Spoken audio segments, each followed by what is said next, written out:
नमस्कार, hello dear friends. This is my model number 24 जिसका नाम है the team work philosophy. So hi, I am CK means CHARNKUMAR Charan Kumar. I am host on this philosophy. सबसे पहले मैं आपका हार्दिक स्वागत करता हूँ हमारे अपने channel CK pen art logic management में। चलिए एक्सप्लेन करते हैं आपको हमारी ये टीम वर्क फिलोसफी, जिसे हमने अपने इन पिक्चरों के माध्यम से एक्सप्लेन करने का प्रयास किया है। तो जैसा कि आप यहाँ पे सीधे तौर पर देख सकते हैं, टीम वर्क का मीनिंग होता है सबकी सहायता से कार्य करना। टीम वर्क एक वो शस्त्र है जिसकी सहायता से एक असंभव कार्य को भी संभव किया जा सकता है। तो किस प्रकार से असंभव कार्य को संभव किया जा सकता है, हम आपको अपनी इस फिलॉसफी में उदाहरण के साथ समझाएंगे, अपनी कहानी को एक्सप्लेन करते हुए। तो फिलहाल अभी आप हमारा एक क्रिएचर देख पा रहे होंगे, जिसमें कि 4 चींटियाँ आपको दिख जाएंगी, जिनके सर पर एक तिनका है। तिनका इतना भारी है ना कि कोई एक चींटी इसे उठाकर नहीं ले आ सकती, इसीलिए इन लोगों ने टीम वर्क का प्रयोग किया है। तो टीम वर्क का प्रयोग करना जीव जंतु भी जानते हैं, हमारे पास ऐसे लाखों करोड़ों उदाहरण हैं। तो देखिए और जानिए, हमें इनसे भी बहुत कुछ सीखने को मिलता है। और मैं आपको ये भी बताना चाहता हूँ कि चिड़िया जो होती हैं वो हमेशा टीम वर्क की सहायता से ही कार्य करती हैं, क्योंकि टीम वर्क को प्रस्तुत करने का सबसे अच्छा उदाहरण चींटियाँ ही हो सकती हैं। और यहाँ पर आप एक सीख को देख पा रहे होंगे, महत्वपूर्ण सीख। जरूरी नहीं है कि खुद को सही साबित करने के लिए किसी को गलत साबित किया जाए। एक दूसरे का सहयोग कर टीम वर्क करके असंभव कार्य को भी संभव किया जा सकता है, अपनी आर्ट या अपने तर्क के हिसाब से। हर एक इंसान के अलग अलग तर्क होते हैं, हर एक इंसान की अलग अलग कलाएं होती हैं। तो अगर उन सारी तर्क और कलाओं को संग्रहित किया जाए तो आप एक बेहतर भविष्य का निर्माण कर सकते हैं। तो मेरे इसी विषय की प्रस्तुति मैंने अपने इस क्रिएचर में दी है कि किस प्रकार ये 4 मित्रों की कहानी है, जिन्होंने एक दूसरे का सहयोग कर टीम वर्क की सहायता से चारों एक दूसरे को विजय बनाया है। तो ये कहानी बहुत ही इंटरेस्टिंग है, मैं आपको आगे एक्सप्लेन करूँगा। सबसे पहले मैं आपको बताता हूँ कि ये बुद्ध का जो मार्ग है, उस मार्ग को बनाने के लिए पहले बुद्ध ने अकेले संघर्ष किया था। उसके बाद उन्होंने अपने संघ का निर्माण किया था। संघ का निर्माण करना अर्थात वे ये समझ गए थे कि हमारा जो दिमाग है उसमें बहुत सारी शक्तियाँ हैं, बहुत सारी कलाएँ हैं, जिनका संग्रह हम सभी के जीवन को और भी ज़्यादा बेहतर बना सकता है। तभी उन्होंने अपने संघ का निर्माण किया, जिसे आज बौद्ध धर्म के नाम से जाना जाता है। तो मैं आपको यही बताना चाहता हूँ कि किस प्रकार से हम अपने मस्तिष्क और कला का सदुपयोग कर टीम वर्क की सहायता से कुछ भी कर सकते हैं। तो चलिए आपको दूसरे क्रिएचर के माध्यम से एक्सप्लेन करते हैं। जैसा कि आपने कभी ना कभी कस्तूरी हिरण के बारे में तो सुना ही होगा। कस्तूरी हिरण वो हिरण होता है ना, जिसके शरीर में एक ऐसा फ्रेगनेंस होता है जिससे बहुत सारे परफ्यूम बनाए जाते हैं। तो आप मुझे एक बात बताइए, अगर आपको कस्तूरी हिरण के समान है, जिसके अंदर कला का असीम सागर है, तो आप उसका सदुपयोग करिए ना। आपके पास स्वयं आपके जैसे बहुत सारे लोग जुड़ने लगेंगे। तो मैं आपको यही एक्सप्लेन करना चाहता हूँ कि इस टीम वर्क की सहायता से किस प्रकार से इन 4 मित्रों ने अपने जीवन को संवारा है और अपने आप को एक विजेता घोषित किया है। तो ये कहानी बुद्ध से जुड़ी हुई है, इसीलिए हमने बुद्ध को एक्सप्लेन किया है। ये मार्ग आपको दिख जाएगा जो कि बुद्ध को प्रस्तुति देता है। हमें एक ऐसा दिमाग दिया गया है, एक ऐसा मस्तिष्क दिया गया है, जिसकी सहायता से हम टीम वर्क की सहायता से, अपने दिमाग की सहायता से, अपने अपने तर्क और कलाओं की सहायता से अपने हर वो लक्ष्य को पूरा कर सकते हैं। तो किस प्रकार से हमारी ये कहानी है, हम आपको एक्सप्लेन करते हैं। जैसा कि आप हमारे इस महात्मा बुद्ध के क्रिएचर को देख सकते हैं। ये क्रिएचर एक मूर्ति का है। मैं आपको बताना चाहता हूँ कि एक मूर्ति का क्रिएचर है, जिसे कि हमारे उन 4 शिष्यों ने बनाया है। तो इन 4 शिष्यों की कहानी है, जैसा कि आप यहाँ पर देख पा रहे होंगे हमारे इस क्रिएचर के माध्यम से, कि ये 4 शिष्य किस प्रकार से अपने आप के टीम वर्क की सहायता से अपने आप को विजेता घोषित करते हैं। हमारी इस कहानी का यही मोटिव है कि आपको ये समझाना कि टीम वर्क करना अति आवश्यक है। तो चलिए स्टार्ट करते हैं। ओम श्री गणसाय कहानी शिष्यों का परीक्षण। हमारी इस कहानी का नाम है शिष्यों का परीक्षण। तो मैं आपको बताना चाहता हूँ कि हमारी इस कहानी को मैंने खुद लिखा है, मैंने खुद बनाया है। किसी भी कहानी की इसमें कॉपी नहीं की है। तो कई वर्ष पुरानी बात है, राजाओं के समय की। एक बहुत ही विश्वविख्यात आश्रम था जहाँ पे एक संत महात्मा शिष्यों को शिक्षा दिया करते थे। उस आश्रम में सभी प्रकार की शिक्षाएं प्रदान की जाती थी, जिनमें सभी प्रकार के शास्त्र, ज्ञान और कलाओं का परीक्षण किया जाता था। इसमें से सभी को अपनी अपनी कलाओं से सूचित किया जाता था। हर एक इंसान के अंदर उनकी कलाओं से उनकी अद्भुत खोज की जाती थी। तो मैं आपको बताना चाहता हूँ कि जो गुरु थे वो किसी भी प्रकार का भेदभाव नहीं करते थे। वो एक निस्वार्थ भाव से अपने शिष्यों को शिक्षा दिया करते थे। उनसे शिक्षा प्राप्त करने के लिए बड़े बड़े राजकुमार तरसते थे, क्योंकि वे अपने शिष्यों को पहले परखते थे कि वो उनके शिष्य बनने के लायक हैं या नहीं हैं। वो किसी भी को अपना शिष्य स्वीकार नहीं करते थे, पहले उसका परीक्षण लेते थे। तो इनका ये तरीका एक अद्भुत था। तभी ये इसी तरीके ने इन्हें विश्वविख्यात गुरु बनाया था, जो कि दूर दूर तक चर्चित थे, जिनके आश्रम के चर्चे पूरी दुनिया में फेमस थे, जिन्हें पूरी दुनिया में जाना जाता था। तो वहीं मैं 4 मित्रों की एक कहानी आपको एक्सप्लेन करता हूँ कि किस प्रकार से 4 लड़के या मित्र एक दूसरे से पहले घृणा करते थे, एक दूसरे को जानते भी नहीं थे, और मित्रता होने के बाद एक दूसरे को विजेता घोषित कर गए। तो यही मैं आपको एक्सप्लेन करूँगा हमारी इस कहानी में। अभी वर्तमान की ये बात है इस कहानी में कि ये चारों एक दूसरे को नहीं जानते। पहले शिष्य का नाम है आदित्य। वो एक अत्यंत मिडिल क्लास फैमिली से एक गरीब लड़का है। होने के साथ साथ वह काम पर भी जाता है और अपने परिवार की देखरेख करता है, अपने परिवार को संभालता है। तो मैं आपको यही बताना चाहता हूँ कि वह रोज़ बकरी चराना चाहता है, जो कि ये सभी बाल्य अवस्था में है। ये चारों की चारों बाल्य अवस्था में हैं। इनकी एक कहानी है जिनके बारे में मैं आपको एक्सप्लेन करता हूँ। हमारे इस पेन आर्ट, कोरियोग्राफी आर्ट के कारण के माध्यम से मैं आपको एक्सप्लेन कर रहा हूँ। हमारी इस फिलॉसफी को हमने 26/11/2023 में क्रिएट किया था, जिसे मैं आपको आज रिप्रेजेंट कर रहा हूँ। हमारे इस पेज के माध्यम से मैं आपको आगे की कहानी को एक्सप्लेन करूँगा। तो वो जो शिष्य था ना, उसका ये लक्ष्य था कि वो इस गुरु से शिक्षा लेना चाहता था, लेकिन अपनी गरीबी और परेशानियों के कारण वो ऐसा कर नहीं पा रहा था। तो इन चारों की यही कहानी थी, यही इनकी बात थी कि ये चारों के चारों अपनी गरीबी और बेबसी के कारण अपने इन गुरु से शिक्षा नहीं ले पा रहे थे। तो हमारे दूसरे शिष्य का नाम था विक्रम, जो कि एक सुनार था, जो कि वस्तुओं को पिघलाकर अद्भुत चीज़ें बनाया करता था। इसके अंदर ये कला थी।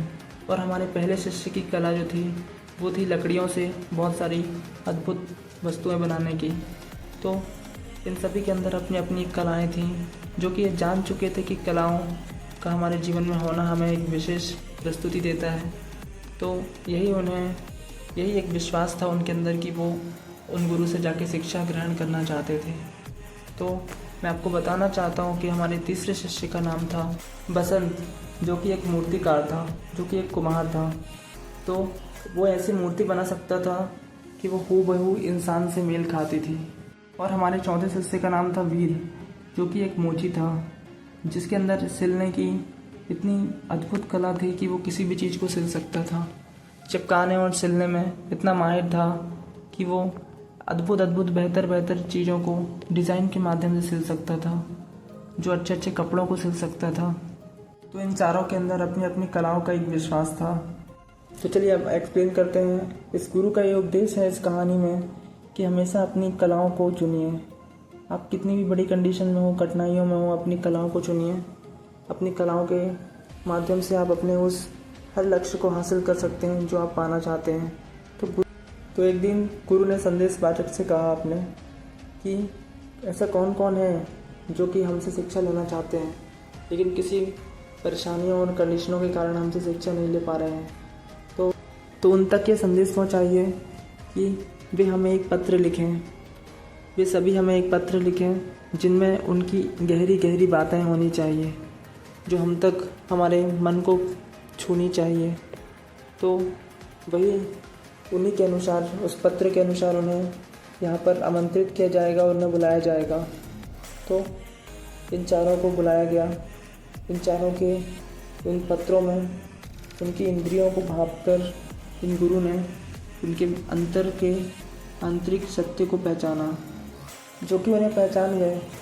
तभी उन्होंने उन चारों को अपना शिष्य मान लिया था। लेकिन गुरु जो थे थोड़े से हठी स्वभाव के थे, तो उन्होंने अपने तर्क और ज्ञान के माध्यम से इन चारों को एक दूसरे के किस प्रकार से सम्मुख लाकर खड़ा कर दिया।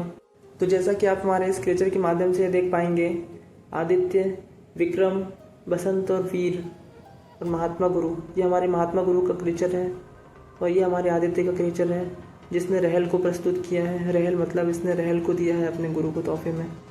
और ये हमारे दूसरा है जिसने कलम दी है, जो कि एक सुनार है, जो विक्रम है। और ये हमारा तीसरा शिष्य है जिसका नाम है बसंत, जिसने कि एक कलश दिया है पानी का, या फिर इसमें इंक रखा जाता है, एक सुंदर कलश बना के दिया है लेखन। और यहाँ पर आप देख सकते हैं हमारा चौथा क्रिएचर है, चौथा शिष्य है जिसका नाम वीर है, जिसने कि एक सुंदर पुस्तक बनाकर दी है, जिसे हम लेखन पुस्तिका कहते हैं।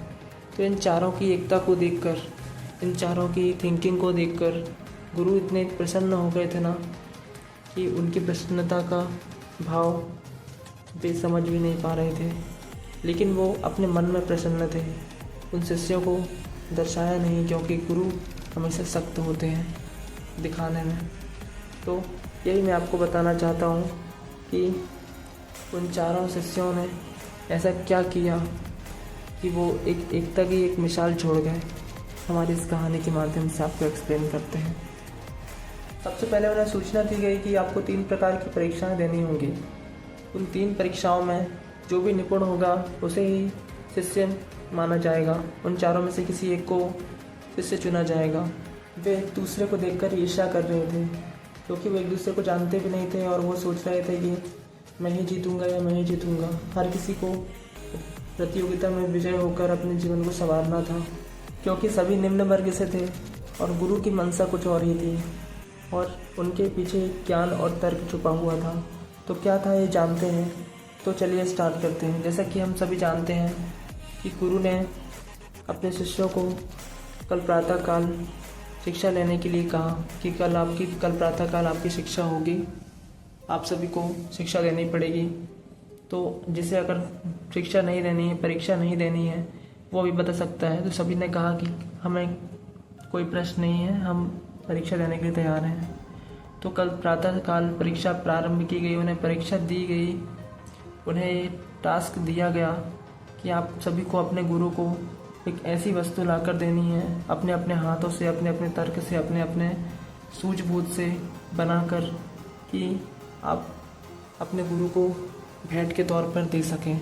आपके हाथों से बनाई गई, आपकी कला के अनुसार बनाई गई वो चीज़ होनी चाहिए। तो सभी ने अपने अपने अनुसार बनाई गई चीज़ों को प्रस्तुत किया, जिसमें कि सबसे पहले जो शिष्य हैं जिनका नाम आदित्य है, उन्होंने एक लकड़ी की रहल बना के दी, जो कि रहल शास्त्रों को पढ़ने या लिखने के काम आती है। और दूसरे शिष्य ने, जो कि एक सुनार है, उन्होंने एक अष्ट धातु के पेन को बना कर दिया, जो कि लिखने के कार्य आता है। एक कलम को बना कर दिया। तीसरे शिष्य ने, जिनका नाम बसंत है, वो जो कि मूर्तिकार हैं, उन्होंने एक सुंदर कलश बना के दिया, जिसे हम अपनी भाषा में आज इंक पॉट बोलते हैं। वो उस समय कलम को डुबाकर लिखने वाली एक शाही के तौर पर यूज़ करी जाती थी। और चौथा जो शिष्य था, उसने एक सुंदर सी लेखन पुस्तिका बना कर दी, जो कि एक मोची था, जिसका नाम वीर था। तो इन चारों ने अपनी अपनी कलाओं के अनुसार अपनी अपनी प्रस्तुति गुरु के सामने प्रस्तुत की, जैसा कि हमने आपको क्रिएचर के माध्यम से एक्सप्लेन किया है। तो अब हमारी दूसरी प्रतियोगिता यहाँ पर प्रारंभ होती है, जिसमें कि गुरु इनसे पहली प्रतियोगिता के अनुसार बहुत ही प्रसन्न हो गए थे और वो चाहते थे कि ये चारों की चारों को मैं अपना शिष्य स्वीकारूं। दूसरी परीक्षा में गुरु ने अपने तर्क का प्रयोग करके एक परीक्षा का निर्माण किया, जिसमें परीक्षा में उन्होंने भांप लिया था कि इन सभी को एक दूसरे से ईर्ष्या है। तो उस ईर्ष्या की भावना को दूर करने के लिए गुरु ने एक ऐसी परीक्षा रखी जिनसे कि इन सभी में एक मित्रता हो गई, एक घनिष्ठ मित्रता हो गई। तो क्या थी वो परीक्षा, वो आपको एक्सप्लेन करते हैं। परीक्षा ये थी कि हर एक शिष्य को अपने जीवन का एक गहरा अनुभव अपने सामने वाले शिष्य को समझाना था। तो ऐसा उन्हें क्रमबद्ध करना था। उन्हें क्रमशः लाइन में खड़ा किया गया, जिसमें एक घेरा बन रहा था, जिनमें से पहले वाले शिष्य को दूसरे वाले शिष्य को अपनी मन की बात कहनी थी, दूसरे वाले शिष्य को तीसरे को अपनी मन की बात कहनी थी, और तीसरे को चौथे को अपने मन की बात कहनी थी, और चौथे को फिर से पहले को अपने मन की बात कहनी थी। तो चारों ने ऐसा किया।